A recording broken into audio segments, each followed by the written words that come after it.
தமிழழி சொந்தங்கள் அனைவருக்கும் வணக்கம். இப்ப நீங்க பாத்துட்டு இருக்க இடம் வந்து திருச்சி காவிரி படத்துல நின்றுட்டு இருக்கேன். காவிரி ஆறு ஓடுற அழகை பாருங்க. இந்த இயற்கையான ஒரு அழகை பார்க்கும்போது மனதுக்கு ரொம்ப நிம்மதி இருக்கு.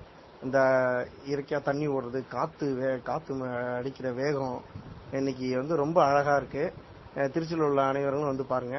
இந்த காவிரி தாயை பத்தி சொல்லணும் அப்படின்னா வந்து இன்னைக்கு நேர்த்திக்கல்ல, நம்மளோட புராண காலத்திலிருந்து இலக்கியங்கள், பல இலக்கியங்கள், சங்க இலக்கியங்கள், அதுக்கப்புறம் வந்து நம்ம வரலாற்று சுவடுகள் எல்லாத்தையும் பார்க்கும்போது காவிரி தாய் என்னைக்குமே வந்து இது ஒரு ஜீவ நதியா தான் இருந்திருக்கு.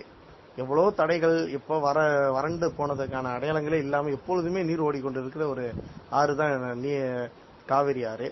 ஸோ அதாவது காவிரி தாயினே சொல்லலாம். நம்ம இது ஒரு தெய்வமாவே நம்ம வந்து வழிபட்டுட்டு வந்துகிட்டு இருந்திருக்கோம் தமிழர் மரபுல. இதனாலதான் ராஜராஜ சோழனு கூட பொன்னியின் செல்வன்ற பேர் இருக்கு. பொன்னி நதி அப்படின்னு சொல்லுவாங்க. ஸோ அந்த பொன்னி நதி திருச்சிக்கு வரவேற்கின்றேன்.